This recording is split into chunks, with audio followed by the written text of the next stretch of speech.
My son put his hands on me in my own kitchen, and I didn't say a word. But the next morning he came downstairs thinking I'd just accepted his disrespect. He froze cold when he saw who was sitting at my dining room table.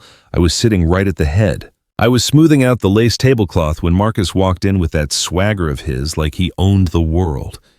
He hadn't even noticed my swollen lip. He was just so focused on himself. He grabbed a biscuit, took a bite, and started talking about how things were going to change in this house. But the words died in his throat the second that chair next to me moved. His face, which had been all flushed with liquor, turned gray like he'd just seen a ghost. The biscuit dropped from his hand and crumbled all over the floor. He knew in that instant that my silence the night before wasn't fear. It was a sentence. But for you to understand how we got to this breakfast that felt more like a trial, let me properly introduce myself. I'm Dorothy Mitchell. I'm 68 years old, a widow, and I live in an old neighborhood in Savannah, Georgia. You know the kind of houses with the big porches and the old oak trees out front? Well, that's my place. I've always been a peaceful woman. I raised my son by myself after my William passed away. I worked 2 jobs so he'd never want for anything. But until about 6 hours ago, I didn't know I was sleeping with the enemy right under my own roof. It all happened, or maybe it all just fell apart around 3 in the morning when Marcus came home. I was in the kitchen sitting in my rocking chair listening to a hymn on the radio real low to calm my nerves. It was raining hard outside. But the sound that startled me was the key scraping in the lock, all rough and clumsy. He stumbled in reeking of cheap bourbon and cigarettes. I stayed quiet. He threw his keys on the hall table and I heard something shatter. It was my ceramic vase, the blue one my grandmother gave me. He didn't even look back. He walked into the kitchen and then he saw me. His anger just seemed to boil over. He started yelling, saying it was my fault his life was a mess, that I cared more about this house and my old junk than I did about him. I got up slowly and said, "Son, go to bed. You're not well." That's all it took. That was the trigger. He came right at me, a 41-year-old man strong against his own mother. He grabbed me by my arms and shook me so hard I felt my teeth rattle. And then he shoved me. I went flying into the china cabinet. The hardwood hit my back and my head cracked against the glass. And he didn't stop there. He raised his hand and slapped me clear across the face. The sound was loud. The pain was hot. I tasted iron in my mouth right away. My lip was split open. I didn't scream. I didn't cry. I just stayed there, crumpled up, looking at him. And he just huffed, turned his back, and went upstairs, leaving his mother bleeding in the kitchen. The silence in the house after that was heavy, you know. The kind of quiet that comes after something breaks, and you know there's no fixing it.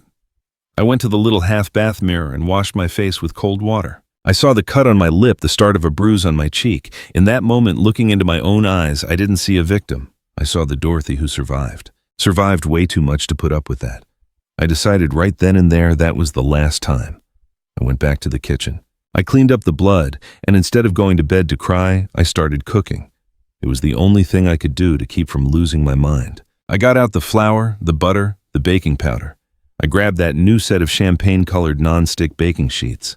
You know the ones my sister sent me? She said they were the best because nothing sticks to them, and they're real pretty and sturdy. I used them all night long. While the world slept and my son snored upstairs, I baked dozens of biscuits on those sheets. Every time I kneaded the dough, I thought about what I had to do.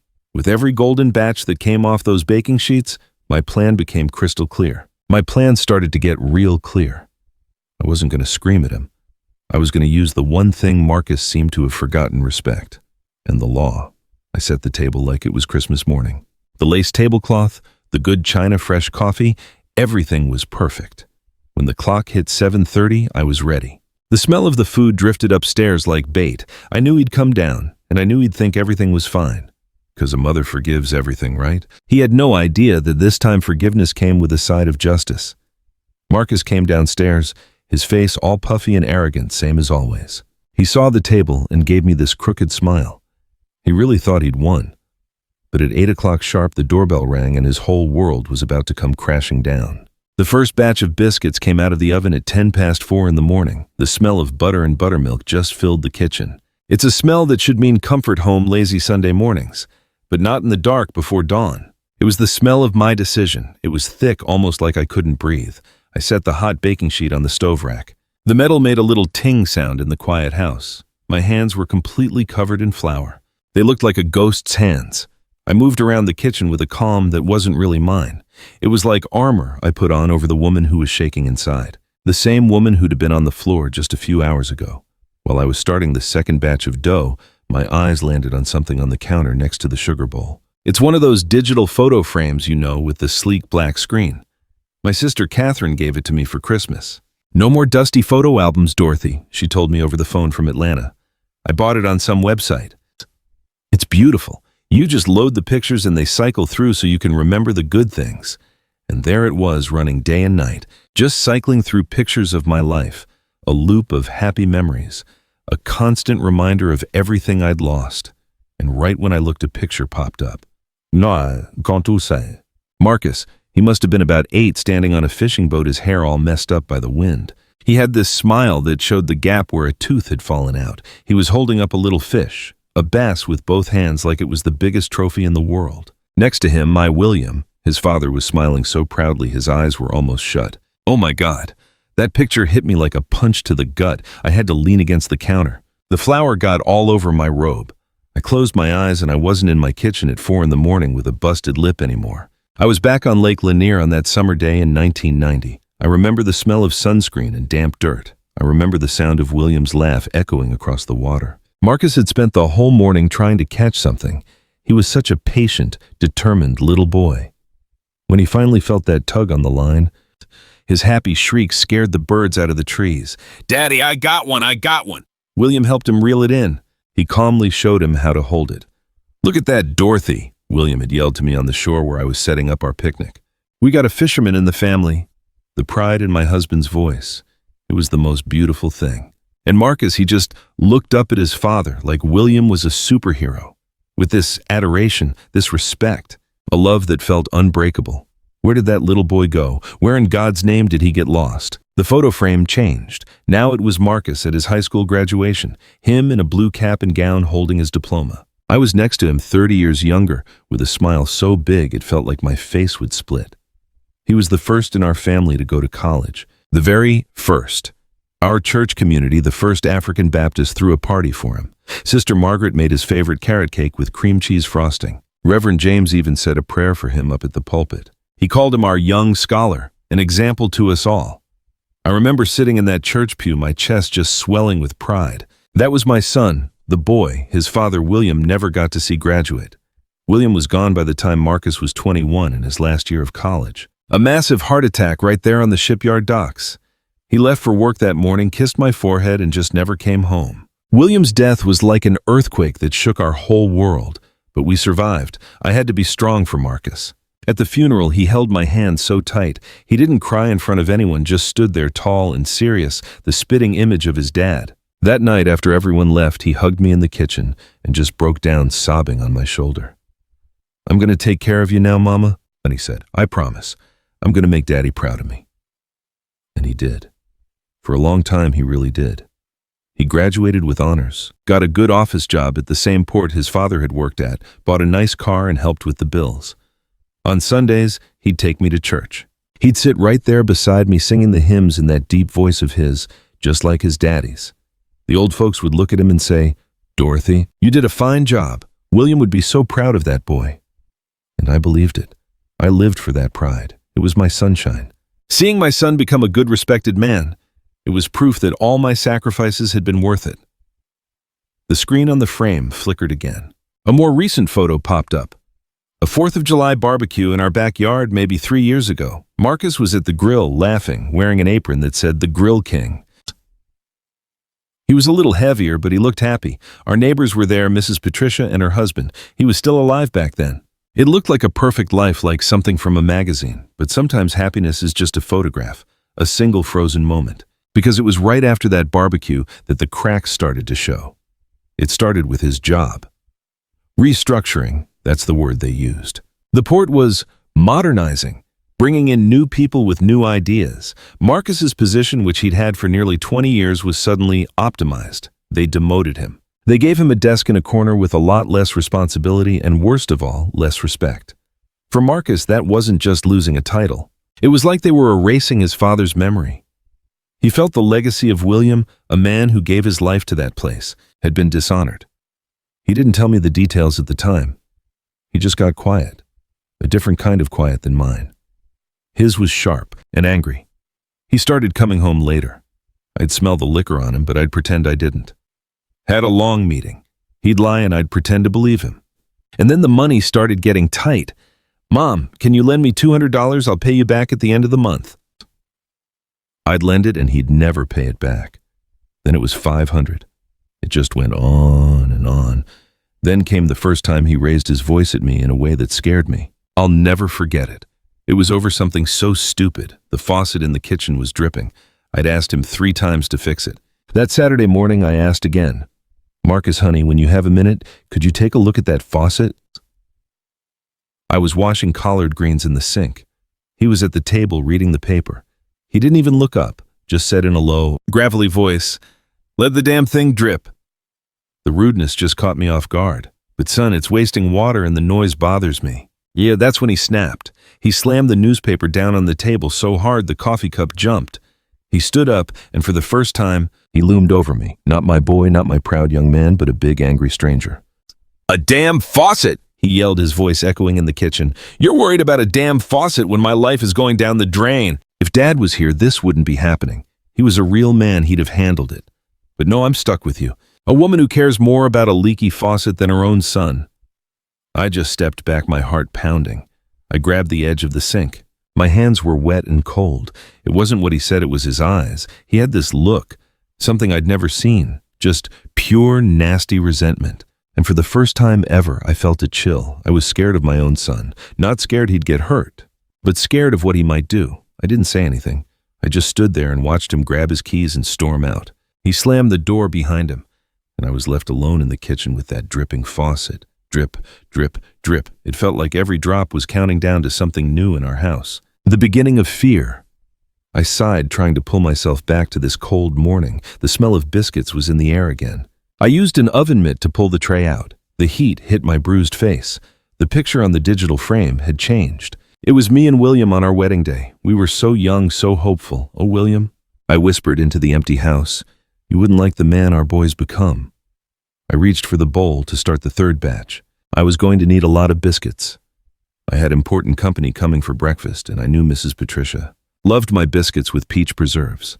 The grandfather clock in the living room struck 5. The sound of the bells just echoed through the quiet house. Another hour of my waiting was over. I already had 3 batches of biscuits cooling on the rack, perfectly golden, all lined up like little soldiers. My kitchen. It used to be my safe place where I could create things.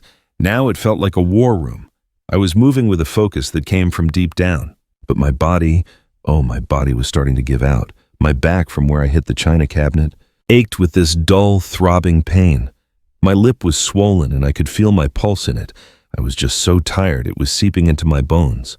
Like a slow poison. I needed coffee and I needed it strong. I walked over to the counter and hit the button on my coffee maker. It's one of those programmable ones. You know, a real modern gadget I bought a few months back. It's a pretty red one, matches the other red things in my kitchen. I bought it thinking it would be handy. I could set everything up the night before the water the coffee grounds, the filter, and just set it to start brewing at 6 in the morning. I thought if Marcus woke up to fresh coffee, maybe he'd be in a better mood. Maybe he wouldn't wake up with that black cloud hanging over him. God, what a fool I was. Thinking the smell of coffee could fix a man's bitterness.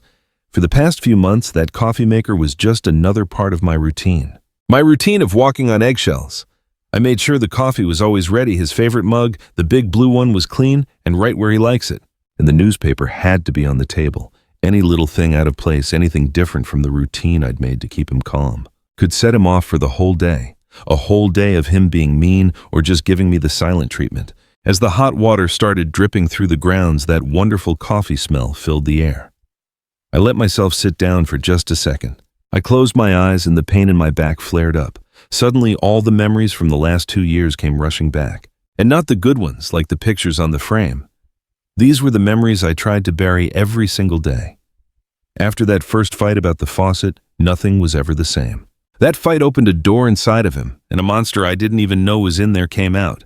And me, out of fear, out of shame, and out of a mother's love that had turned sour. I let that monster move into my house. He got laid off from the port for good 6 months later. They called him into the boss's office on a Friday afternoon, handed him a box for his stuff. 20 years of work just tossed out. He came home that day, pale, holding that box like it was a coffin. He didn't cry, didn't even raise his voice. He just put the box down in the living room, went upstairs to his room, and didn't come out for 2 days. I'd knock, I'd bring him food. I begged him to come out. Nothing. On the 3rd day he came out and he was a different man, whatever good he had left in him.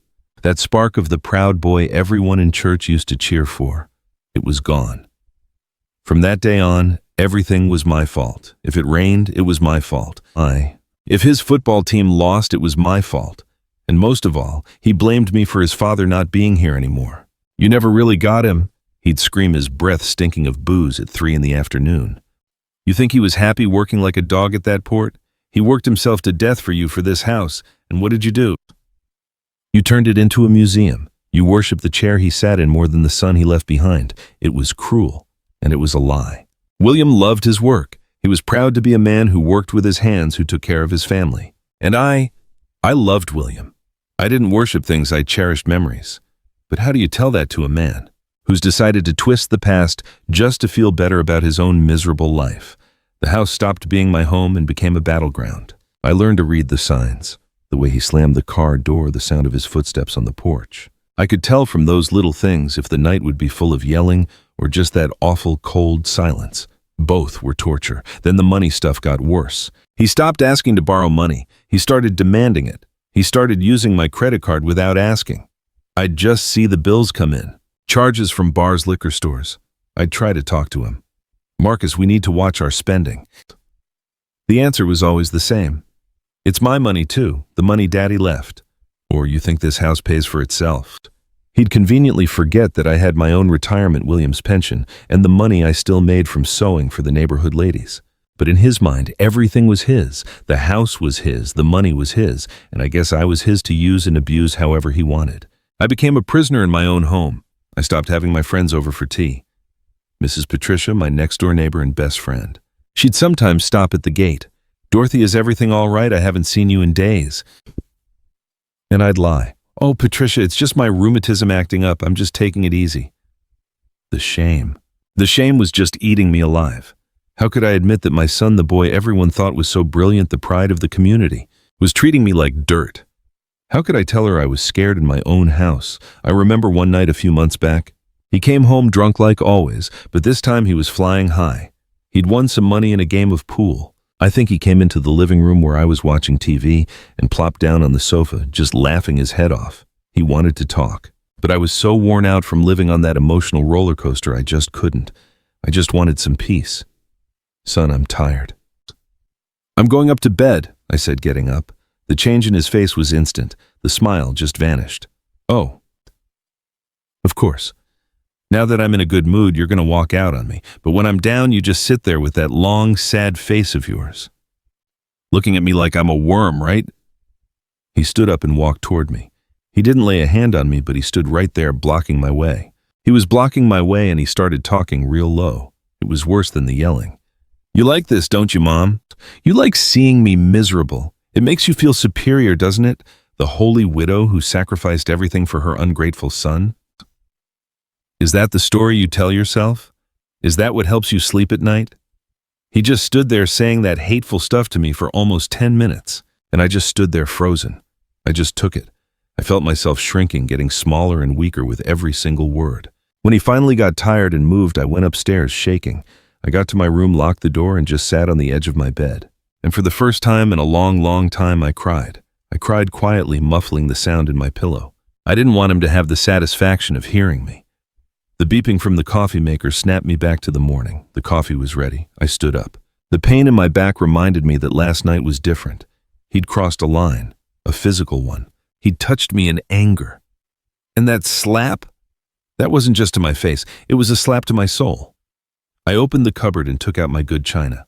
The dinner set I got for my wedding, the one with the little hand-painted blue flowers. I almost never used it. It was for special occasions. And I decided this was the most special occasion of all. It was the day I was finally getting free. I set the table perfectly. The lace tablecloth, the plates, the good silver that I'd polished just last week. I put a small vase with a white camellia from my garden in the center. The table was beautiful, so peaceful and neat. A perfect lie. I put the cups in their places. I thought about the storm outside, the hard rain and the howling wind. It felt like nature was showing exactly how I felt inside. But for the first time in a long time, I wasn't afraid of the storm, not the one outside and not the one sleeping upstairs, because I knew that when the sun came up, my own personal storm was finally going to be over. I looked at the clock. 5:45. I still had time to bake the last batch of biscuits, and time to make the phone calls that would change everything. The house was about to wake up. And justice, my dear, was going to be served hot right alongside the coffee. It was exactly 3:15 in the morning when the key scraped in the front door lock. I know the exact time because the grandfather clock had just chimed 3, and I'd counted every one of the 15 ticks that came after. I was sitting in my rocking chair in the kitchen, wrapped in my bathrobe. It's a flannel bathrobe, real thick and soft, a deep navy blue. I bought it last winter because my joints ache something awful. With the savannah damp and cold, I remember thinking when the package arrived that it felt like a hug. And that morning I was clutching it around me like a shield. I was trying to find some kind of warmth, some protection from the cold that was coming from inside me. The door flew open with a bang. Like it had been kicked, it slammed against the hallway wall. The sound echoed through the quiet house. My heart jumped and started pounding. A frantic rhythm in my chest. I held my breath. I waited. Marcus came in just a dark shape against the dim streetlight. The rain had gotten heavier and he was soaked to the bone. Water dripped from his hair from his coat, making a dark puddle on my wood floor. He looked like a wounded, angry animal that had come in from the storm. He just stood there for a moment. His breathing was heavy, almost a growl, and then he moved with a sudden rage. He pulled the keys from his pocket and threw them, with all his might, right at the little hall table. I heard the sharp, shattering sound of ceramic. My vase, my blue vase that belonged to my grandmother. The sound of that heirloom breaking was like the sound of my own heart splitting in two. A sob got caught in my throat, but I choked it back. Crying was a luxury I couldn't afford. It was dangerous. He didn't even care what he'd just smashed. He kicked the door shut and stumbled toward the kitchen. His steps were heavy, unsteady. Then the smell hit me. A sour stench of cheap bourbon rain and just pure rage. He stopped right in the kitchen doorway, his body filling the whole frame. The only light came from over the stove. It was yellowish, casting long, scary shadows. And in that dim light, his eyes found me. "What is it, Mom?" His voice was a thick, pasty slur from the booze. He took a step into the kitchen, sitting there in the dark like a ghost, waiting to lecture me, to judge me. I didn't move a muscle in my chair. I just gripped the arms of my rocker, feeling the worn-out wood under my fingers. I knew from experience, and that any little move I made would set him off. Silence was my only shield. "Answer me!" he suddenly screamed. His voice bounced off the pots on the wall. "Are you praying for my lost soul, or are you just worried about your damn vase?" The vase, the cold way he talked about it, that thing he knew meant the world to me. It gave me a spark of courage I didn't know I had. I slowly stopped rocking. With whatever dignity I had left, I stood up. My back popped. I looked him right in the eye, searching for any piece of my boy of Marcus. "Son," my voice came out stronger than I thought it would. "I'm not going to lecture you. I just want you to get some rest. You're soaking wet. You're going to catch a cold. We can talk in the morning when you're feeling better." It was the wrong thing to say. I should have known better. Trying to reason with a man who's lost his mind. It's useless. My words, my calm. My motherly concern. To him it was an insult, like I was treating him like a little kid. His face twisted up in pure rage. "Don't you tell me what to do!" he roared, taking another step closer. He pointed a shaky finger right at my face. "You don't get it. You never have. You live in your own little fantasy world with all your old junk, your memories, Dad's ghost. The real world is out there. Mom, it's eaten me alive, and you just sit there and tell me to go to sleep. That's not it, son." I started to say, holding up my hand to calm him down. "Shut up." His shout was so violent I flinched, and then he came for me. It wasn't just a shove. It was an attack. He grabbed my upper arms with a strength I never knew he had, a strength fueled by booze and frustration. His fingers felt like steel claws digging into my thin skin. The pain was sharp and immediate. "Marcus, stop! Please, you're hurting me!" I cried out. For the first time, my voice cracked with pure panic. But he wasn't listening. His eyes were glazed over, seeing something that wasn't there. He started shaking me hard, back and forth. My old frail body was like a rag doll in his hands. My head whipped back and forth. My glasses flew right off my face and hit the floor with a soft thud. The whole world turned into a blur of light and shadows. The kitchen shelves, the fridge, the table. Everything was just spinning. "You only care about things about this house, about him," he was screaming, and with every single word, he shook me even harder. I'm nothing to you. I never was, just a burden. The failure, son of the great William Mitchell. I was getting so dizzy. I couldn't get any air in my lungs. I tried to pull away, but it was no use. He was just so much stronger. My feet left the ground, and that's when he threw me. It wasn't a push. He threw me. I went flying back towards the wall, right where my grandma's china cabinet was. Everything felt like it was in slow motion. I saw the dark wood of the cabinet getting closer, like it was all happening in slow-mo. I didn't have time to protect myself to even put my arms out. The hit was brutal. First, my back slammed into the solid wood with this deep, hollow thud. I swear I thought my spine was going to snap in two. The impact knocked the wind right out of me in one painful gasp, and at the same time, the momentum whipped my head to the side. It cracked hard against the corner of the cabinet. I saw this flash of white light and a sharp pain shot behind my eyes. The sound was a dry snap, a crack that echoed inside my own head. Everything went white for a second. A loud ringing filled my ears. I just slid down the wall. My legs felt like jello. I collapsed onto the floor. The pain was just unbearable, a throbbing pain in the back of my head. A sharp pain in my back, a burning in my arms where he'd grabbed me. I was stunned, so confused. I tried to make my eyes focus, but the whole kitchen was spinning. The lights were all blurry.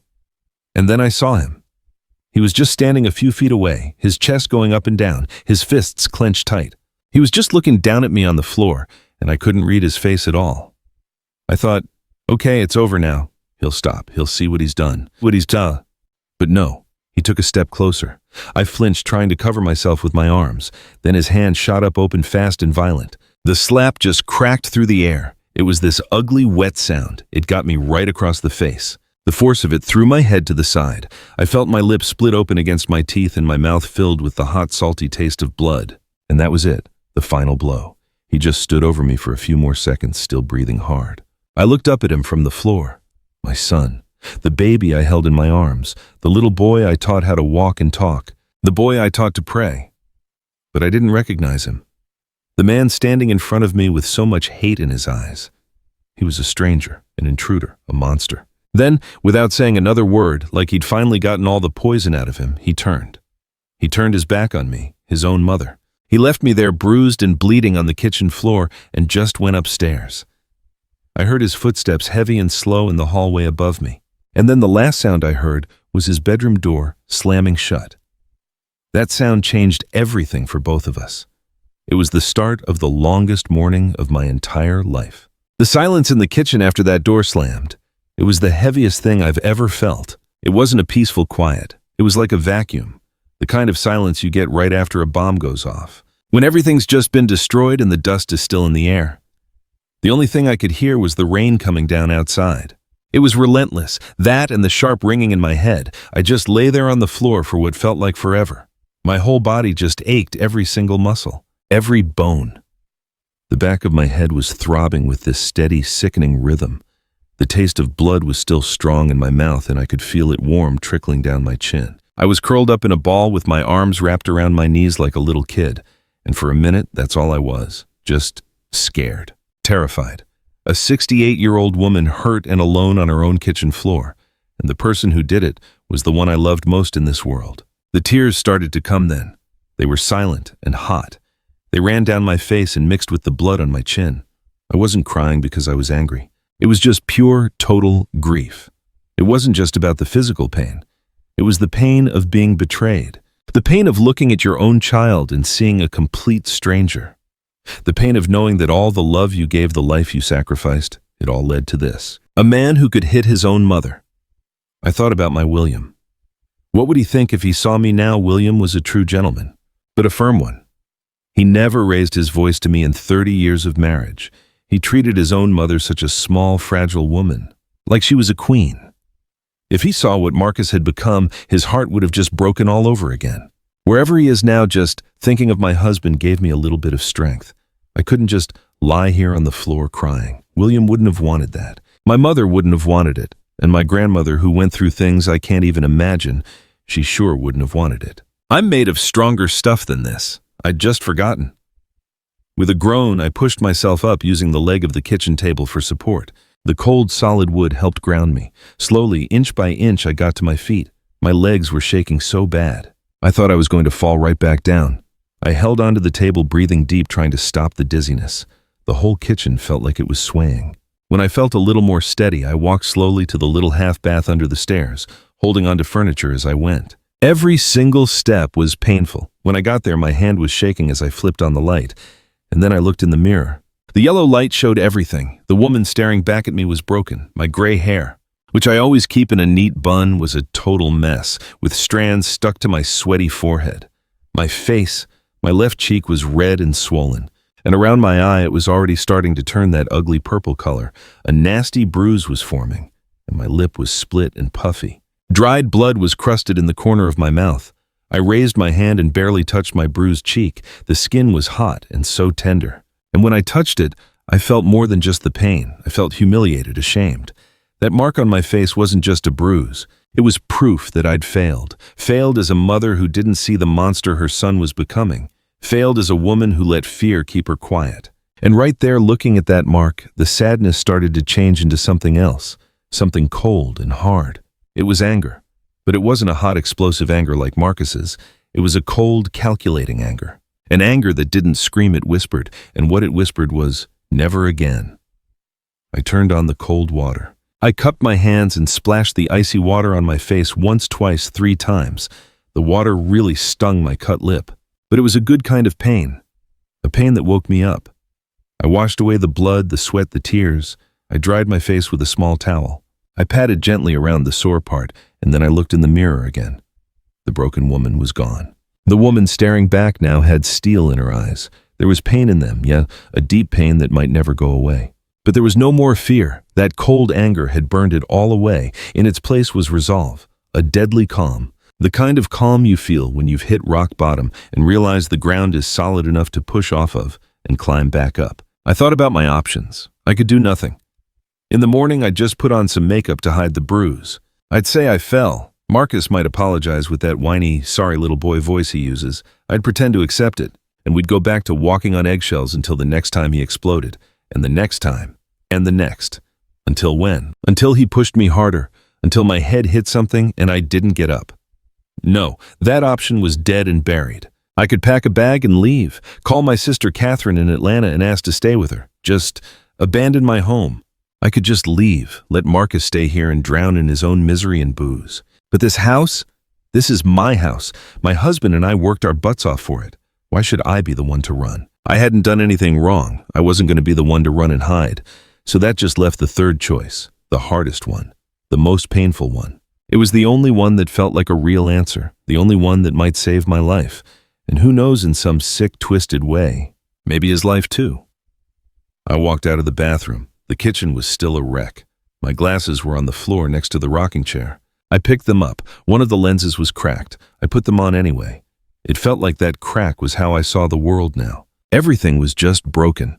I walked through the dark living room and the ticking from the grandfather clock sounded so much louder. It was like it was counting down to my decision. I went over to the phone, the old rotary one that sits on the little hall table, but I didn't use it. I went into the kitchen and got the cordless phone. It's newer one I bought a few years back with big buttons that light up. You know, the kind they make for older folks so it's easier to dial. I got it because my arthritis makes my fingers stiff. I never imagined I'd be this grateful for those big buttons. Because right then my hands were shaking, not from fear but from a kind of nervous, steely resolve. I took the phone into the dining room. I sat in my chair at the head of the table, the same table where everything was about to happen in just a few hours. I took a deep breath and I made the first call. The night was still black, but my head had never been clearer. A plan was starting to form piece by piece. It wasn't a plan to get revenge. It was a plan to survive. I didn't want to destroy my son. I needed to stop the monster he'd become. And if I had to break his heart and my own into 1,000 pieces to do it, then so be it. Sometimes things have to break before the light can get in. I grabbed something I thought about using earlier but changed my mind. A high-coverage concealer I'd bought online. I saw an ad that swore it could cover any flaw. It was from some fancy brand in a little gold tube. I bought it to hide my age spots and the dark circles from all the sleepless nights. When I looked in the mirror after what he did, my first thought was, tomorrow I'm going to need a lot of this. But now, looking at that little gold tube in my hand, I just threw it hard into the drawer. No more covering up, no more hiding. The truth, as ugly as it was, had to be seen. The world had to see it. And more importantly, Marcus needed to see in the bright light of day the mark he left on me. The shame wasn't going to be just mine anymore. From this moment on, I was going to share it with him. I was sitting there in the dark dining room, the cordless phone feeling heavy in my hand. The house was almost completely silent. All I could hear was the rain outside and the low hum of the refrigerator. I looked at the lit-up buttons on the phone. Every number felt like a dare. Pushing them would make it all real. It meant there was no turning back. For a split second, the mother in me, the one who gave birth to him, who fed him, who stayed up all night when he had a fever. She hesitated. A weak voice whispered in the back of my head, "That's your boy Dorothy. Your only child. You can't do this to him." But then the pain in my head shot through me and I could taste blood in my mouth again. The hesitation just disappeared. That man upstairs snoring in the room I'd fixed up so nicely for him, he wasn't my boy anymore. My boy wouldn't slam me against a cabinet. My boy would never ever raise a hand to me. That man was a dangerous stranger and I had to protect myself from him. I took a deep breath and dialed the first number. My fingers shook a little, but I pressed each button down hard. The phone was screaming in the dead quiet of the house. It was almost 4 in the morning. I was calling to wake up a 73-year-old retired federal judge. On the third ring, a voice answered, sleepy but instantly sharp and in charge. "Hello, Patricia, it's me, Dorothy. I'm so sorry to call this late. Dorothy." A pause. I could hear her moving the rustle of sheets. All the sleepiness was gone from her voice. It was replaced with pure concern. "Dorothy, for God's sake, what happened? Are you all right?" "Is it Marcus?" "Patricia Anderson, my neighbor for over 40 years. We'd watched our kids grow up together. We buried our husbands just months apart, shared so many cups of tea on that porch. But Patricia was more than just a friend. Before she retired, she was one of the most respected judges in Georgia. A black woman who broke down walls, who took on the system and won. Her mind was sharp as a tack, and when she walked into a room, people paid attention. If there was anyone in the whole world who would understand how messy this was, this mix of love and terror, it would be her. I swallowed hard. The shame burned in my throat. I need you, Patricia. It happened again, but this time it was worse." I didn't have to say anything else. I heard her sigh on the other end. It wasn't a sigh of surprise. It was one of deep sadness of knowing. "Did he hurt you, Dorothy?" Tears started to fill my eyes again, but I kept my voice steady. "Yes." "Call the police," she said without missing a beat. It wasn't a question. It was a command. "I'm going to," I answered. "But first I need to ask you something. I know it's a lot to ask. But could you come over for breakfast at 8 o'clock sharp?" Another pause. I could feel her sharp mind working. She didn't ask why I'd want to serve breakfast after something like this. She understood. She knew this wasn't about food. It was about having a witness, about having her authority in my house. "Dorothy, I'm not coming for breakfast." Her voice turned to steel. "I'm coming to hold court. Where's your boy now?" "Sleeping." Drunk in his room," I whispered. "Good," she said. "Let him sleep. Don't talk to him. Don't make a sound. Just do what you have to do. I'll be there at 8. And Dorothy, yes, you're doing the right thing. The hardest thing, but the right thing. I'm proud of you." When she hung up, I felt so relieved my legs almost gave out. I wasn't alone anymore. The cavalry was coming. And my cavalry wore a sharp pantsuit and had the U.S. Constitution memorized. I took a deep breath, got myself together, and dialed the second number, the Savannah Police Department. A tired operator answered. "Savannah PD, what's your emergency?" "It's not exactly an emergency," I said, trying to keep my voice calm. "My name is Dorothy Hayes. I'd like to speak with Detective Michael Thompson if possible." "Ma'am, it's 4:30 in the morning. Detective Thompson is off duty." "I know," I insisted with a firmness that surprised me. "We go to the same church." "First Baptist. Please, you have to contact him. It's about a family problem that's gotten out of hand." "I'm the victim." The operator's tone switched immediately. The boredom was gone, replaced by urgency. "One moment, ma'am." I waited, my heart hammering against my ribs. "Detective Michael. He's a good man, a deacon at our church. He'd known Marcus since he was just a choir boy. He watched him grow up, become a man. But he was also a cop, a man of the law. I wasn't calling Brother Michael the deacon. I was calling Detective Thompson the officer, and I needed him to be one. After a few minutes that felt like forever, Michael's deep, familiar voice came on the line, thick with sleep and worry. "Sister Dorothy, what's going on? Are you okay?" And then for the second time that night, I had to say it. I had to put my shame into words. "Michael, Marcus, he hurt me. He came home drunk and he hit me. My voice cracked on that last word. I heard rustling on his end like he was jumping out of bed, throwing on some clothes in a hurry. Where is he now? Sister Dorothy. Is he still in the house? Do you need me to send a car right now? No. I said it way too fast. He's asleep. I'm safe for now, Michael. I don't want them coming now. I don't want a big scene. No sirens and lights waking up the whole neighborhood. I want to do this my way, with some dignity. He was quiet, thinking it over. I knew I was asking him to bend the rules. I have a plan, I continued. Mrs. Patricia Anderson is coming at 8 in the morning. I want you to be here too, Michael. You and 2 other officers. I want you to walk in, sit down, and we're going to handle this like adults before you take him away. Michael sighed. It was the sigh of a man torn between his job and his feelings for my family. Sister Dorothy, that's not how we do things. I know it's not Michael. But you know me and you know Marcus. If a squad car pulls up with sirens blazing, he's going to lose it. He'll fight. He'll scream, it'll turn into a total circus. I don't want that. I want him to look me in the eye. I want him to look Mrs. Patricia in the eye. And I want him to look you in the eye, Michael. I want him to really get what he's done. I don't want him to just be another drunk. Getting dragged out of his house. I want him to feel how disappointed everyone is in him. You understand? He was quiet for a long time. Then he said, I understand, Sister Dorothy. 8 o'clock sharp. We'll be there. Just lock yourself in your room and stay safe. And if he wakes up, if he tries anything, you call me right away. Understood. Understood, Michael. And thank you. God bless you, Sister Dorothy, he said and hung up. 2 calls down. 1 to go. The hardest one.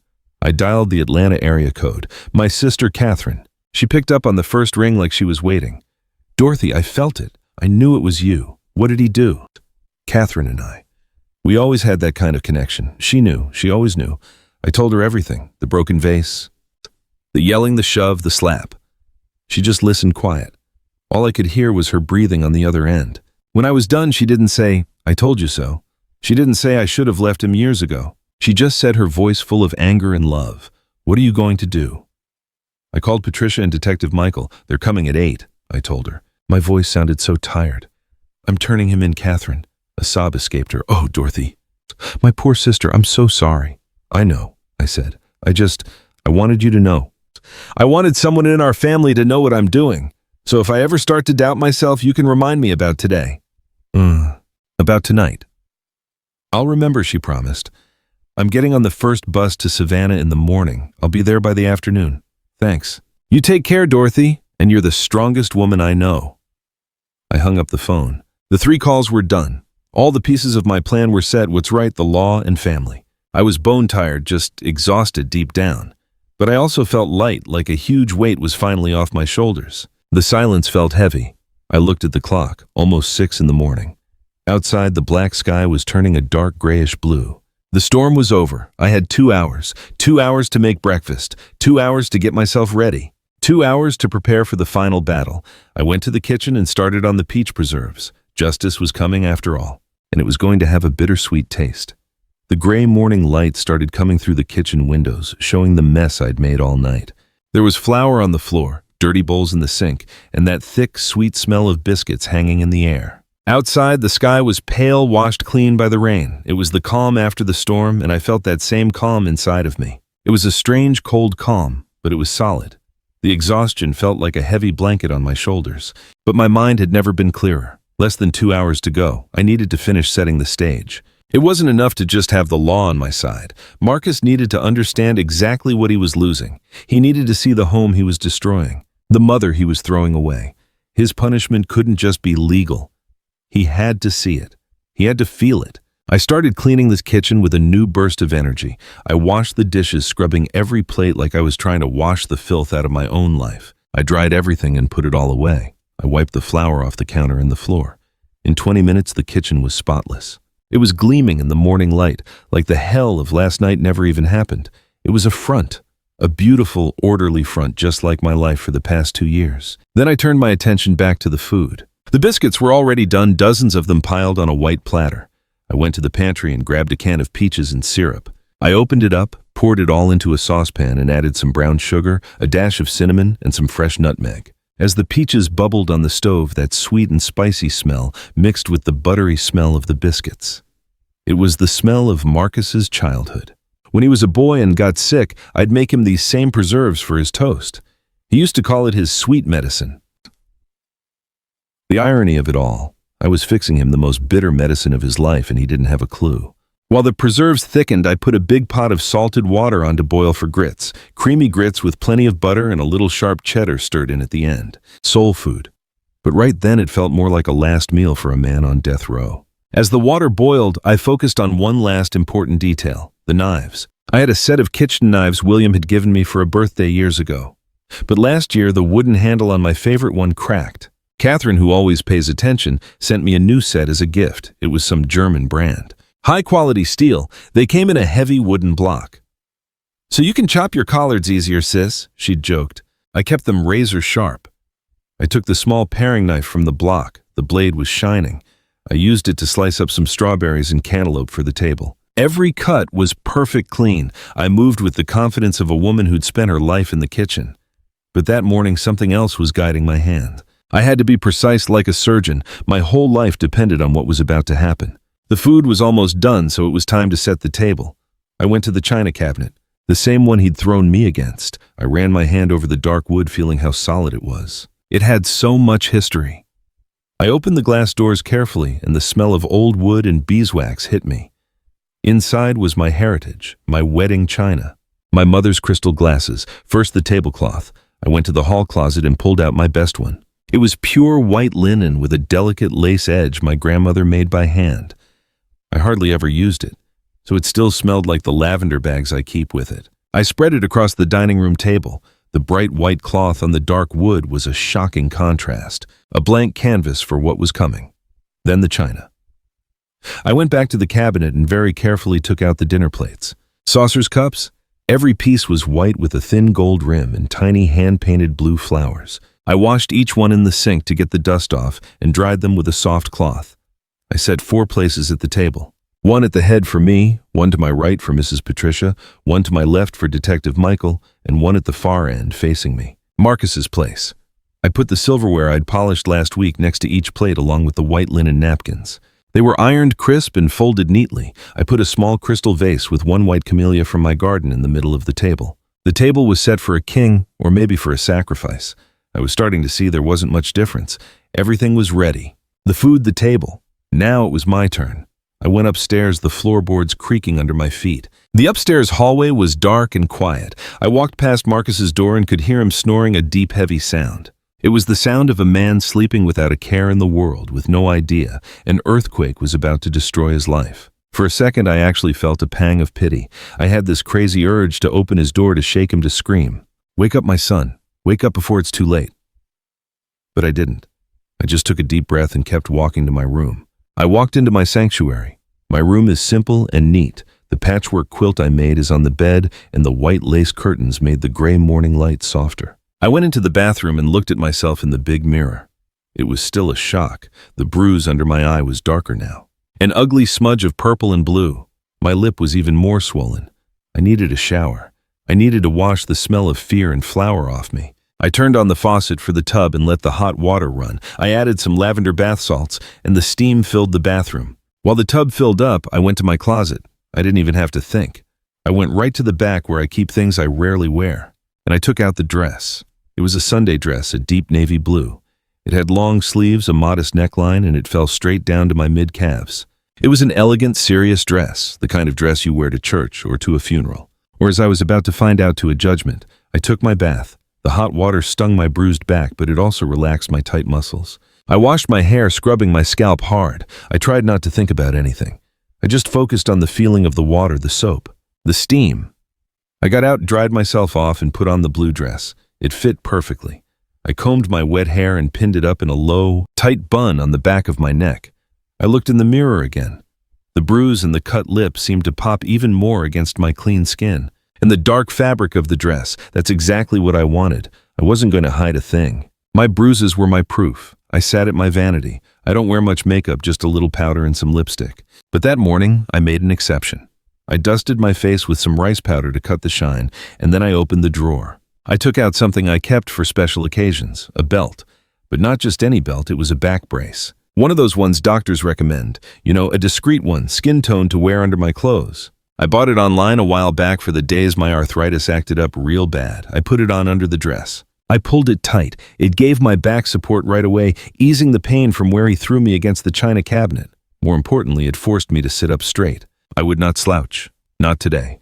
I looked at the clock on my nightstand. 7:40. It was almost time. I went downstairs. The house was filled with certain smells and a quiet waiting feeling. I poured the fresh coffee into a porcelain pot, the grits into a serving dish, and the jam into a crystal bowl. I carried everything to the dining room table. It was all perfect, dangerously perfect. I sat down in my chair at the head of the table. I smoothed the blue dress over my knees. My hands were calm now. My heart was beating in a steady, slow rhythm. I was ready. And that's when I heard it, the sound of footsteps upstairs, the creak of the floorboards in Marcus's room. He was awake. The guest of honor was about to come down for his feast. You couldn't mistake the sound of him upstairs. First, the bed groaned. A heavy, lazy sound, then the shuffle of his feet on the wood floor. I knew that routine by heart. It was the sound of a hangover, the sound of a man moving through a fog of headache and cheap regret. I just sat there completely still. My hands were folded in my lap, feeling the fabric of my dress. My heart didn't speed up. My breathing didn't change. I was the picture of calm, a statue sitting at the head of a war table. I heard the water run in the upstairs bathroom. A quick shower. He always did that, as if water could wash away not just the grime from his body, but the filth from his soul. Foolish man. His kind of filth was bone deep. The footsteps started again this time, coming down the stairs one step at a time. Heavy, deliberate. The staircase in our house is old solid wood, and each step has its own unique groan. I knew them like I knew the words to a song. I could tell just by the sound where he was. Halfway down, 3 steps to go now. In the front hall, he paused. I knew what he was seeing, the hall table and the broken pieces of my blue ceramic vase on the floor. I hadn't cleaned it up. I'd left it there on purpose. I wanted it to be the first thing he saw, physical proof of his rage last night.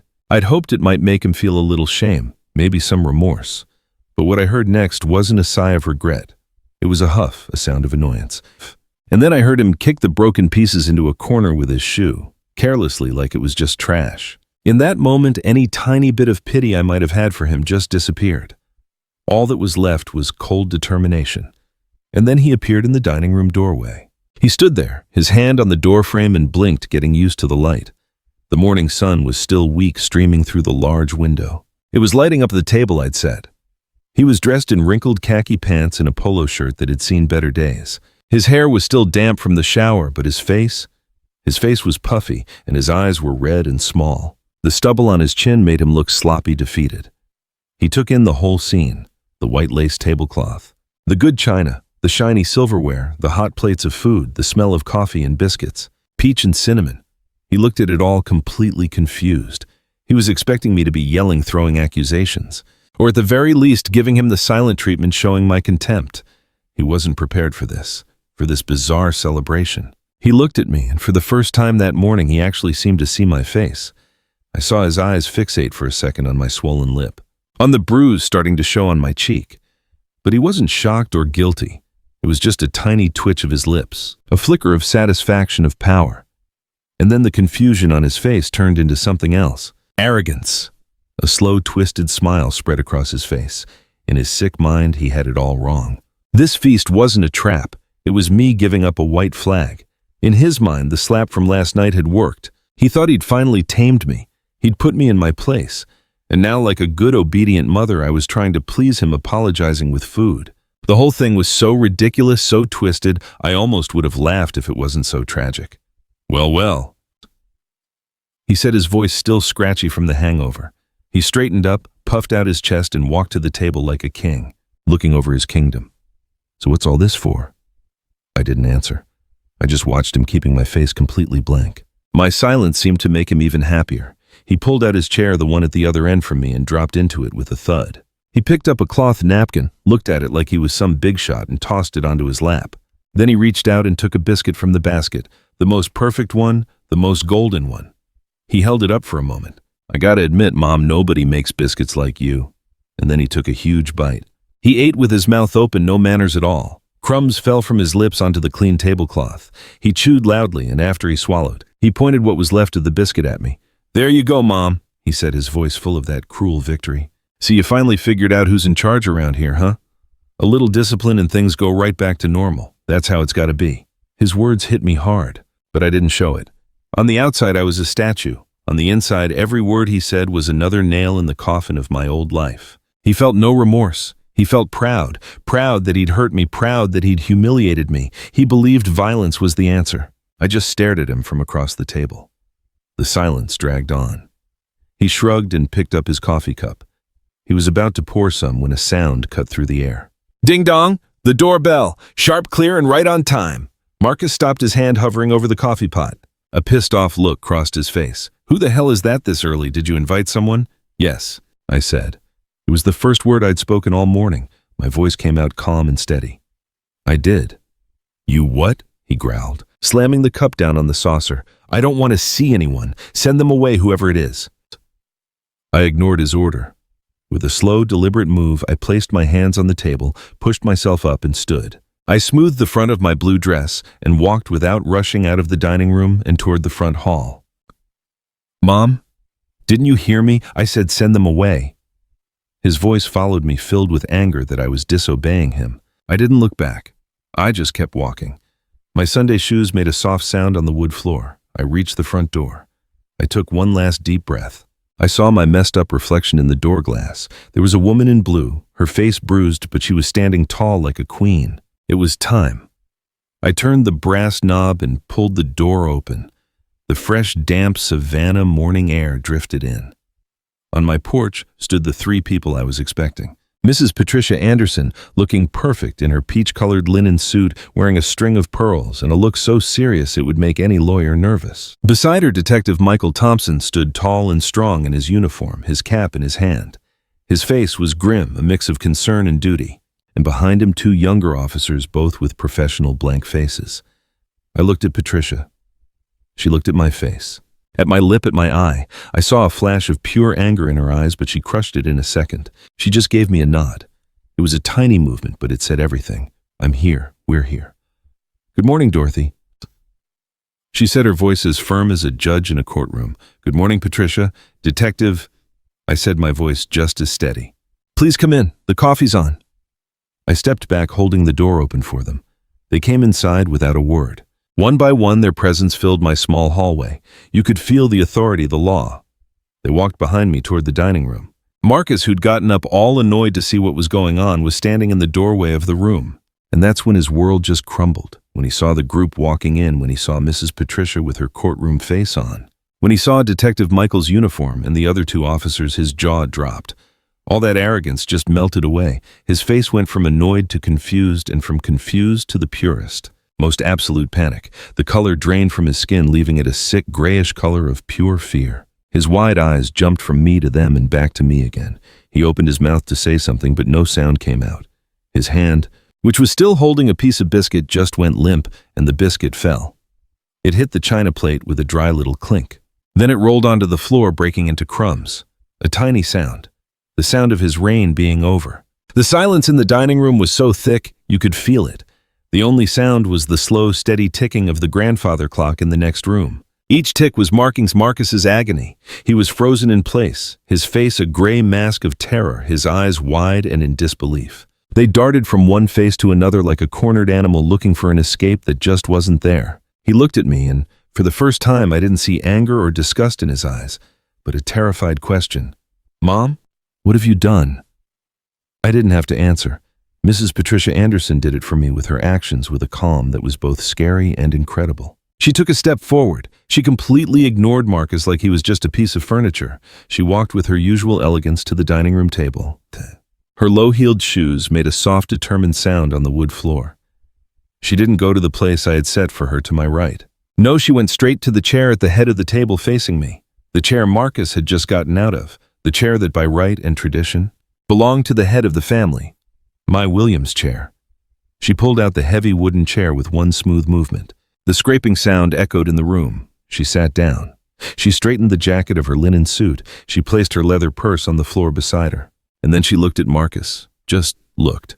There was no anger in her gaze, no pity. There was only the weight of 60 years of friendship with me, and the weight of a lifetime spent upholding the law. It was a look that stripped your soul bare. Under that gaze, Marcus seemed to shrink. The big, imposing man who had thrown me against the wall hours before now looked like an awkward, frightened boy lost in a grown-up's living room.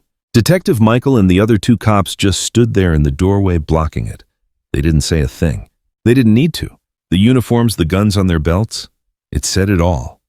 They were the consequence. They were the official answer to tonight's violence. Mrs. Patricia, still not taking her eyes off my son, reached out and took the coffee pot. "This coffee smells amazing, Dorothy." She said. Her voice was calm and smooth, like she was just chatting at a party. She poured a cup for herself, the dark steaming coffee filling the white china. She took the little cream pitcher and added a bit. She stirred her coffee with a silver spoon, and the little clinking sound was the only thing you could hear. She took a sip, then put the cup back on its saucer, real deliberate. Finally, she spoke to Marcus. "Marcus." She started, and her voice was low, but it had this power that filled the whole room. "I remember when you were just a little boy. You used to run to my fence with a dandelion in your hand and say, 'Look, Aunt Patricia, a flower for you.'" Marcus swallowed hard. You could see his Adam's apple jump. "I remember," she went on, "you carrying my grocery bags from the market. Even when they were almost bigger than you were. You were such a polite, kind boy. Let me get that. Aunt Patricia, you shouldn't be straining yourself. That's what you always used to say." She paused and took another sip of coffee. Every word she said was like a little punch, a reminder of the man he should have been, not the man he'd become. She wasn't accusing him.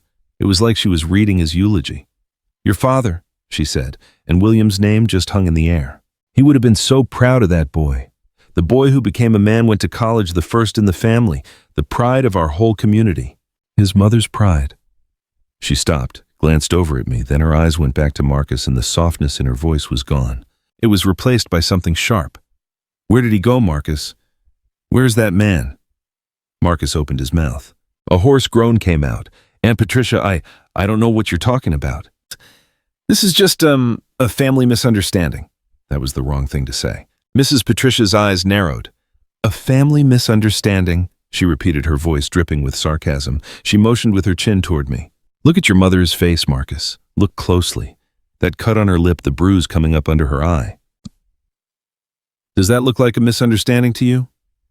He couldn't look. His eyes just dropped to the floor, to the biscuit crumbs he'd dropped earlier. "No," Mrs. Patricia's voice was sharp now. "That has a name, and we both know what it is." That was Detective Michael's cue. He stepped forward, pulling a small notepad from his pocket. He was a big guy. He looked at Marcus with so much disappointment. "Marcus Mitchell," Michael said, his voice serious and official. Not the warm brother Michael from church. "We've received a lot of complaints from your neighbors about disturbing the peace over the last 6 months. Loud noise, late-night music, shouting." Marcus's shoulders hunched down and he kept staring at the floor.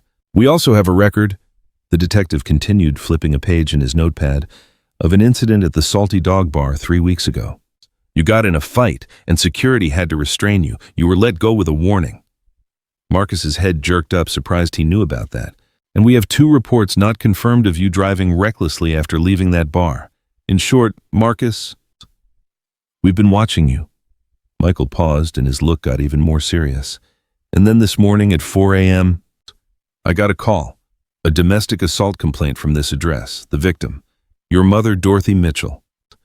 Every word from the detective hit me like a hammer. It was like he was reading a list of all my screw-ups right here in my childhood dining room. And all in front of the woman who was like a second mom to me. The humiliation was so thick you could feel it in the air. I stood up. Everyone looked at me. My back was killing me, but the support belt I wore under my dress was holding me straight. I wasn't going to fall apart. Not now. I walked slowly around the table and stood right next to Mrs. Patricia's chair. I put my hand on her shoulder. I could feel her strength, her support. Then I looked at my son.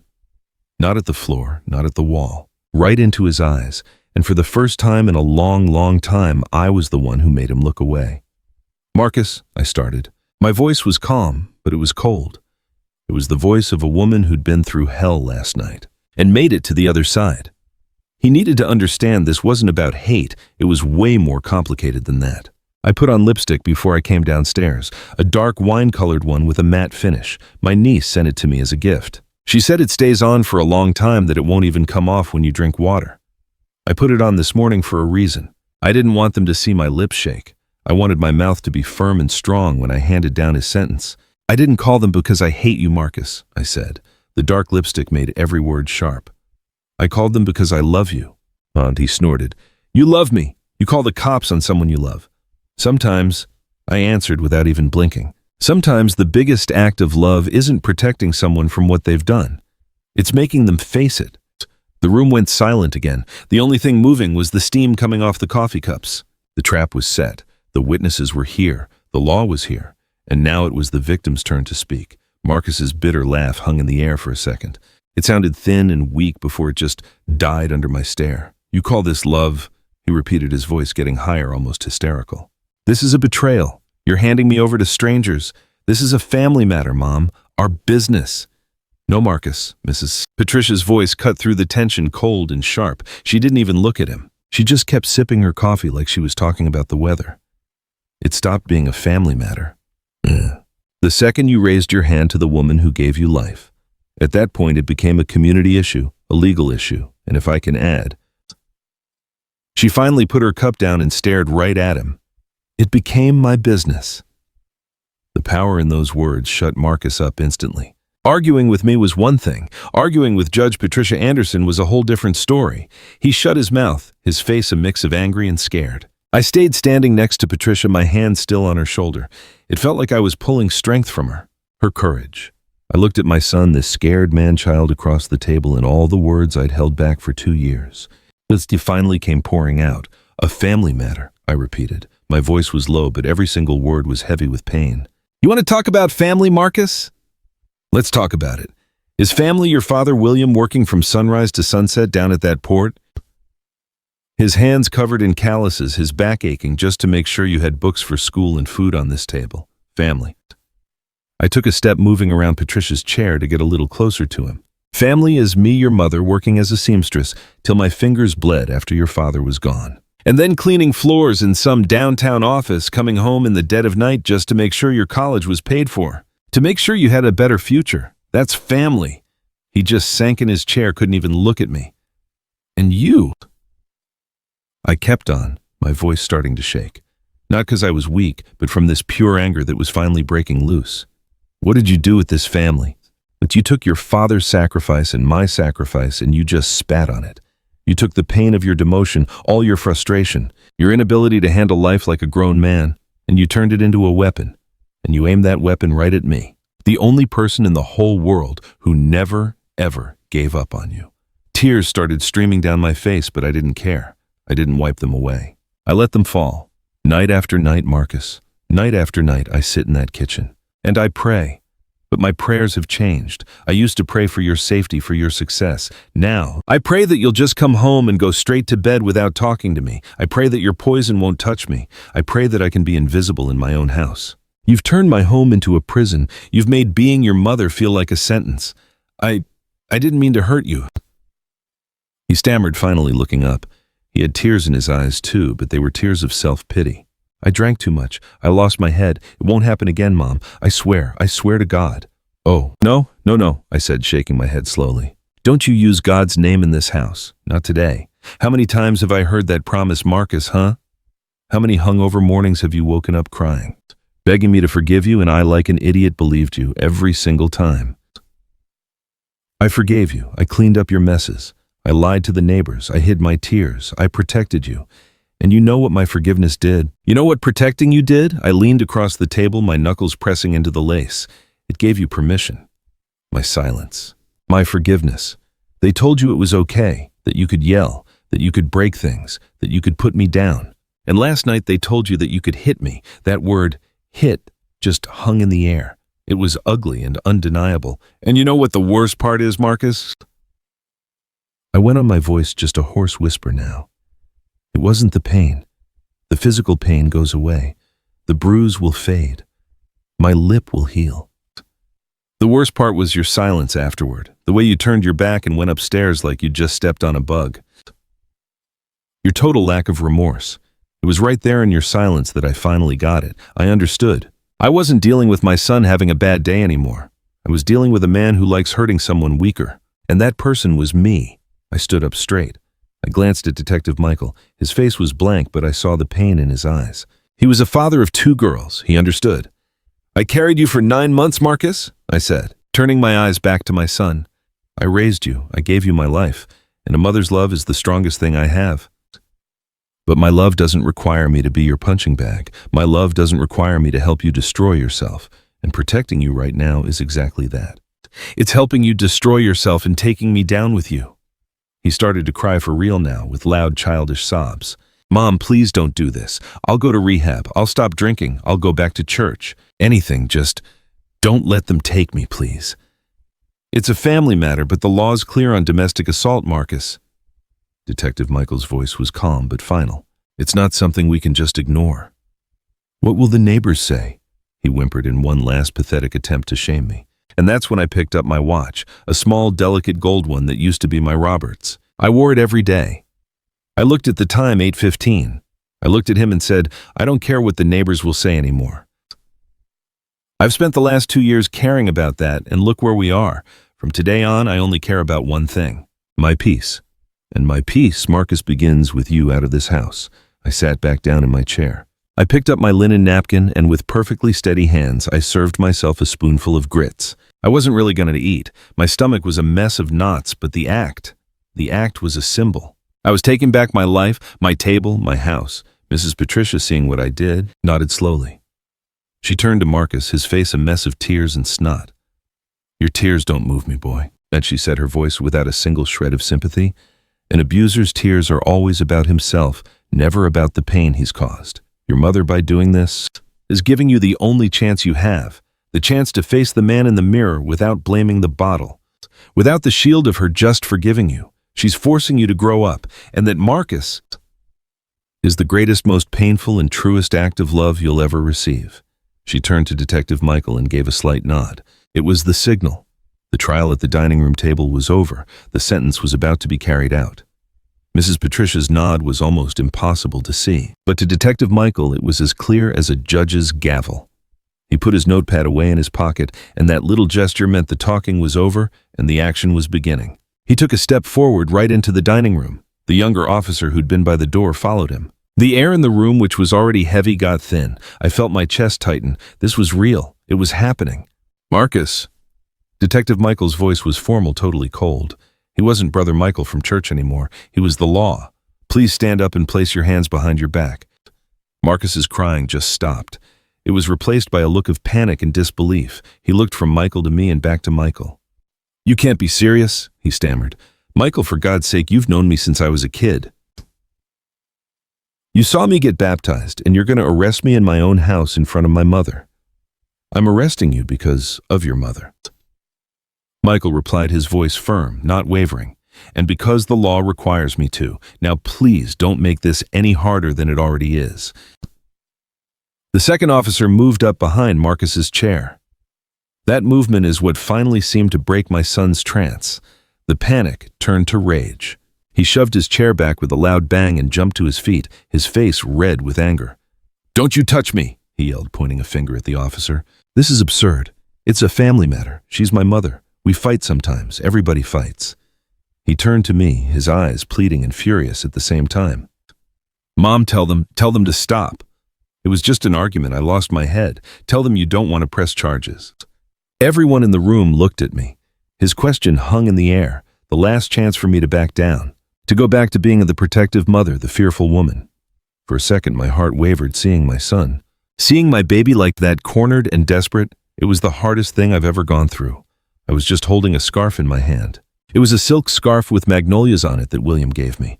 I'd grabbed it before coming down because I knew I'd be crying. And now, I was squeezing it so tight my knuckles were white. The thin scarf was soaked not with tears I'd already cried, but with all the ones I was holding back. I looked at Marcus at his twisted face and finally found my voice. I've said everything I'm going to say, Marcus. My voice was low, but it was clear. I'm not going to lie for you, not anymore. Those words were the end of it. Marcus's face just crumpled. The anger washed away, leaving just pure despair. He just seemed to deflate like he had no bones left. He knew he'd lost. Please, he whispered, his voice totally broken. Don't do this. Detective Michael didn't even wait. He just moved in quick, took Marcus's arm and turned him around. The younger cop took his other arm, and then I heard it, that dry metallic click of steel locking together. The sound of handcuffs. For me, it was the sound of freedom. For him, it was the sound of hitting rock bottom. Marcus let out this raw sob, a sound of complete defeat. He stopped fighting. He just stood there with his head down and his shoulders slumped while Detective Michael read him his rights. You have the right to remain silent. Anything you say can and will be used against you in a court of law. The detective's voice was just a flat drone. I knew those words. I'd only ever heard them in movies. Hearing them in my own dining room said to my own son, it just didn't feel real. Mrs. Patricia didn't move. She just sat there, this silent, dignified witness. She was like an anchor of sanity in the middle of my chaotic life. She was the proof I wasn't crazy, that I wasn't blowing things out of proportion. They started to lead him out of the room. When Marcus passed me, he stopped for a second. He looked up and met my eyes. His face was all wet from crying. Mama, he started. I thought he was going to say he was sorry. But no. You're going to regret this, Mama. He said it low, his voice just full of poison that made my blood run cold. You're going to be all alone in this old house with all your old junk, and you're going to regret it. It was a threat, a bully's last try to control me with fear. But I wasn't scared anymore. That part of me died this morning. I looked right back at him without blinking. I didn't feel angry, just this deep, bottomless sadness and pity. Pity for the weak man he'd turned into. Maybe, Marcus, I said, my voice steady. Maybe I'll regret that it had to be this way, but I will never, ever regret choosing to save my own life today. Detective Michael gently pulled his arm, and they kept walking. I watched them go across the front hall. The other officer opened the front door, and the bright sun just poured in, making me blink. I didn't go to the door. I didn't want to see the nosy neighbors peeking out their windows. I didn't want to see the look on my son's face when they put him in a police car. I just stood inside the dining room and listened. I heard their feet on the wooden porch. I heard Detective Michael's voice saying something to him. And then I heard the slam of the police car door, a hollow, final sound. Then the engine started up and they drove away.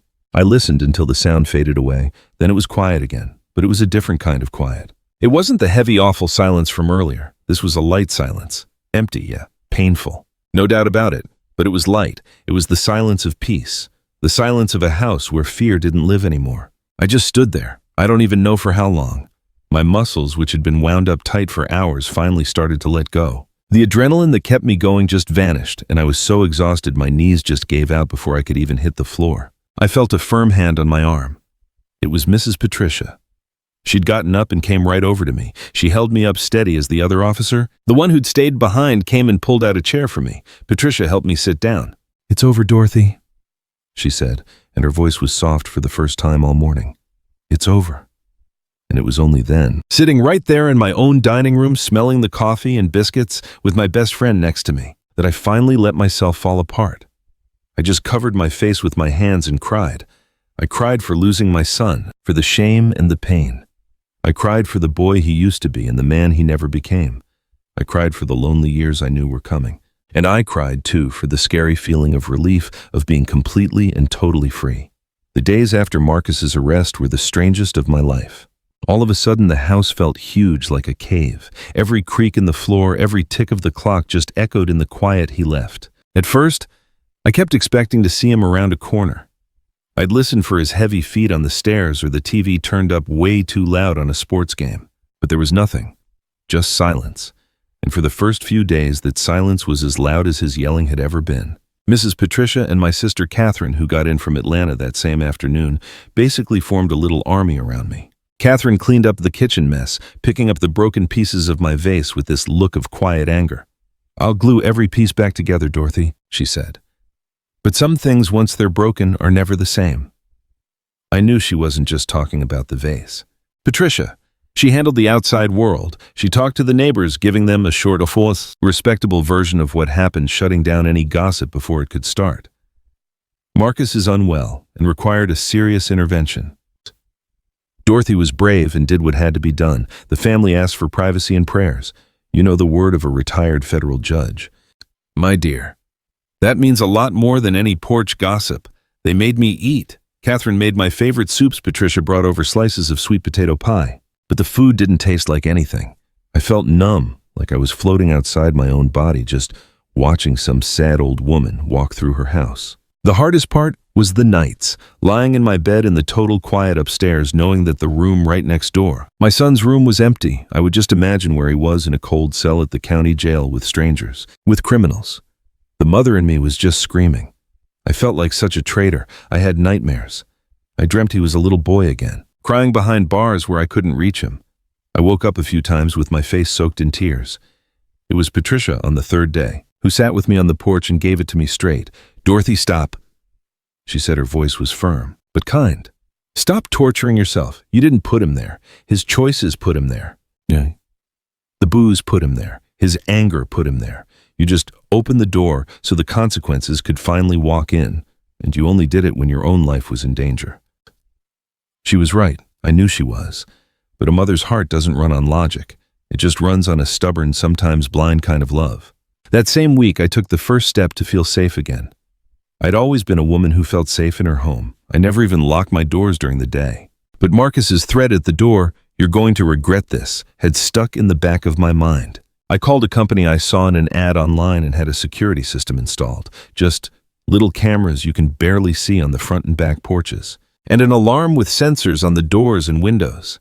The young guy who came to install it was so nice. He showed me how to arm and disarm the system. It's got a little keypad by the door. That first night I punched in the code and heard the soft beep that meant the house was locked down tight.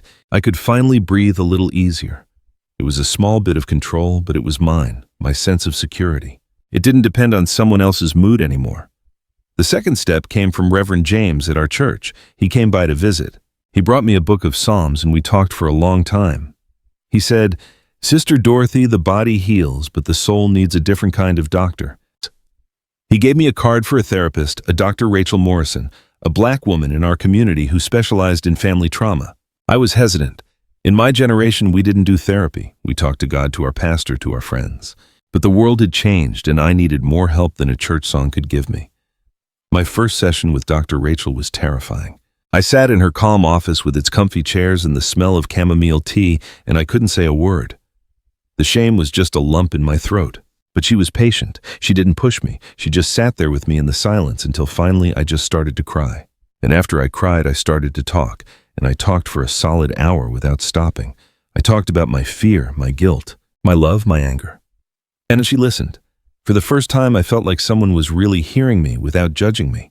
While I was starting my own rocky path to getting better, Marcus was starting his, all because of the complaint and what I said in court. He was charged with assault.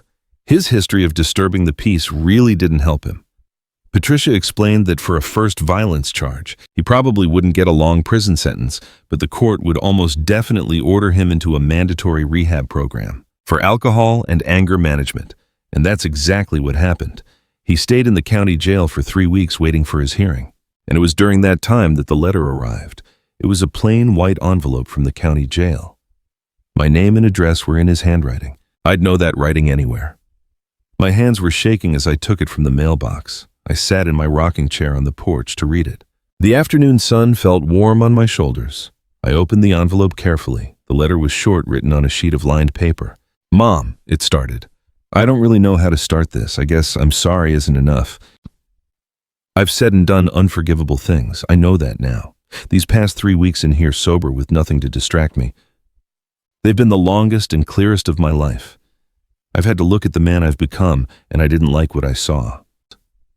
I saw a bitter, weak man who blamed everyone for his problems, especially the one person who loved him most. I don't remember everything from that night, but I remember enough, and the image of your face, the fear in your eyes, I'll never forget that. I hate myself for causing that, when they put the cuffs on me. I hated you, I blamed you, but in here in this quiet I understood. You didn't do that to me. You did that for me. You hit the emergency button because the plane was going down, and I was too busy fighting with the flight attendant. You stopped me, and maybe as crazy as it sounds, you saved my life. I'm not asking for your forgiveness. I don't deserve it. I just wanted you to know that I understand. Thank you for having the courage I didn't have. Marcus." I read the letter 2-3 times. Tears ran down my face and dripped onto the paper, blurring the ink. But they weren't tears of sadness. They were tears of hope, of relief. I don't quite know what it was. It was the first time in over 2 years that I'd heard my son's real voice, not the voice of the drunken monster. But deep down, I could still hear the little boy who promised he'd make his father proud. He had a long way to go. The court gave him 6 months in an inpatient rehab program, then a year of probation and therapy he had to go to. 6 months, it felt like forever. But for the first time, I felt a little bit of light at the end of the tunnel.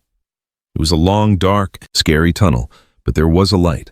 In the months after that, I focused on me. I kept going to therapy with Dr. Rachel. I went back to the church sewing circle. I started having Mrs. Patricia over for tea again. Slowly, my house started to feel like a home again, not a prison. The silence wasn't scary anymore. It was peaceful. I even bought a tablet. You know, one with a big screen and a nice leather case. I learned how to use it to read my books, watch the news, and video call with Catherine. My world, which had gotten so small, started to open up again, and then 6 months later, the phone rang. It was someone from the rehab center. He said Marcus had finished the program. He was sober. He had a simple job bagging groceries at the supermarket, and he was living in a small apartment across town, and he was asking to see me. Not at my house, and not alone. He wanted a meeting with a therapist there. My heart just jumped. I felt fear, hope, doubt. It was all mixed up inside me. Was I ready? Did I even want to see him? I looked around my living room at the sun coming through the window. I looked at my plants, at the family photos. I felt peaceful, and I had to ask myself, am I willing to risk this peace? That question bounced around in my head for days. Was I willing to risk the peace I had fought so hard to get back? I had built this new life from nothing. Just thinking about seeing Marcus again gave me the chills, a feeling I had worked so hard to forget. I talked to Mrs. Patricia about it. She's always so practical. She said, Dorothy, the choice is yours, but remember, seeing him doesn't mean you have to forget, and listening doesn't mean you have to let him back in. You can go hear him out and keep your door and your heart locked just as tight as it is now. Then I talked to Dr. Rachel. She dug a little deeper. What are you afraid of, Dorothy? Are you afraid of him, or are you afraid of the mother inside you who wants to forgive everything? Her question hit me hard. That was it. I wasn't afraid of the Marcus. He was now the sober guy the law was watching. I was afraid of myself. I was afraid that I'd just forgive him again, that I'd wipe away everything he did because he's my son. It took me a whole week to decide. In the end, it wasn't a head decision, it was a heart one. I had to go. Not for him, but for me. I needed to see for myself if he'd really changed. I needed to finally close that chapter. I couldn't just leave things a mess. I had to put a real end to it. Maybe that end could be a new beginning. The meeting was set for a Tuesday afternoon. It was at a community center near the rehab clinic, a neutral, safe place. I drove myself there. My stomach was in knots the whole way. I was just wearing a simple cotton dress, and I was holding the steering wheel so tight, my knuckles hurt. It felt like I was going to a funeral.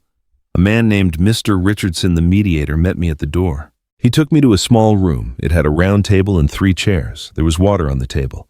He said Marcus was on his way. I sat down straight up with my purse in my lap. I just waited. Every second felt like torture. And then the door opened. The man who walked in, he wasn't the monster from that night, but he wasn't the smiling boy in my photos either. He was a stranger. He was so thin. He was so much thinner. The puffiness from the booze was gone from his face, and you could see the cheekbones he got from his dad. His hair was cut short, and his beard, which used to be all scruffy, was neatly trimmed. He wore a simple ironed shirt and jeans. But the biggest change was in his eyes. The angry red bloodshot look was gone. Now they were just clear but so tired, like he'd done way too much crying. A look that was full of deep shame. He stopped in the doorway as soon as he saw me. He didn't smile. He just looked at me, and I could see the panic and the hope fighting on his face. Mr. Richardson asked him to sit. He took the chair across from me. He kept a safe distance. The mediator started laying out the rules: speak with respect, no interrupting. He said the goal wasn't to get back together, it was just to talk. Then he let Marcus speak. Marcus put his hands on the table. They were shaking a little bit. He stared at his hands, not me, as he started to talk. Mom. His voice was low, almost a whisper. I know I don't have the right to ask you for anything, not even to be here. But I asked for this meeting because I needed to say it to your face. I needed you to hear it from me. He stopped, taking a deep breath, and then he looked up and met my eyes. I'm sorry. I'm so sorry for the pain I caused you, for the fear, for making you feel so ashamed. I'm sorry for every time I yelled, for every cruel word, for every night you stayed up worrying. And I'm so sorry that I raised my hand to you. There's no excuse. There's nothing that makes it okay. It wasn't the alcohol, it was me. A weak, bitter, a cruel version of me. And I'll spend the rest of my life regretting it. Tears were just streaming down his face, but he didn't wipe them away. In the program, he went on, his voice thick, they make you look at the wreckage you left behind, and my wreckage was you. I almost destroyed you, Mom.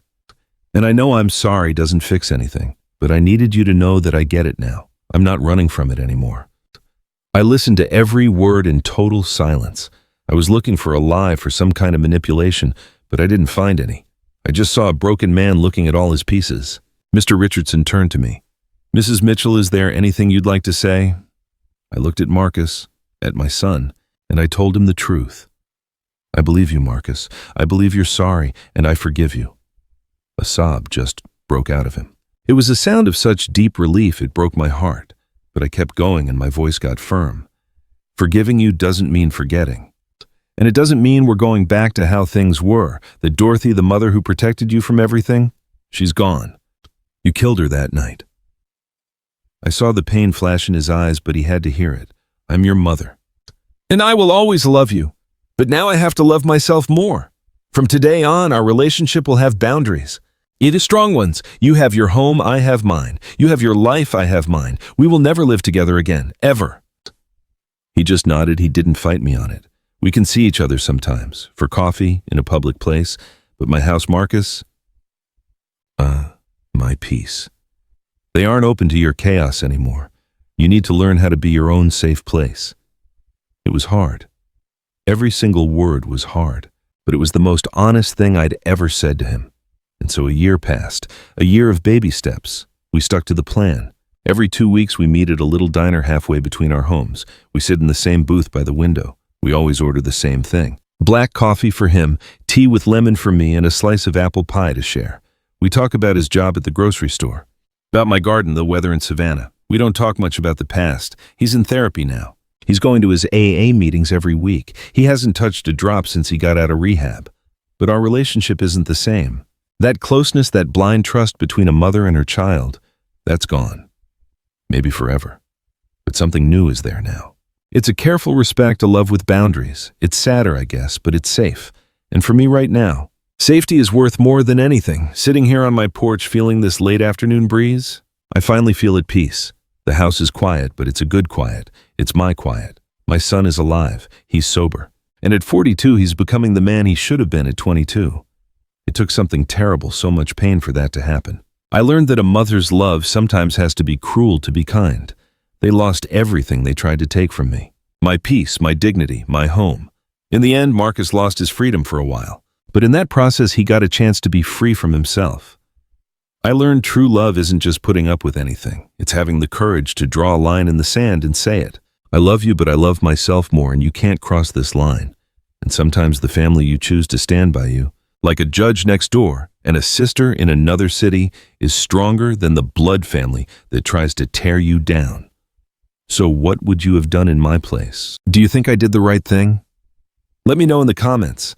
Tell me what city you're listening from, and if you liked my story. Please hit that like button so I can bring you more stories like this. Thank you for being so kind. On the screen, you'll see other stories I'm sure you'll like. Click on one to watch. Oh, and don't forget to subscribe. Until the next story.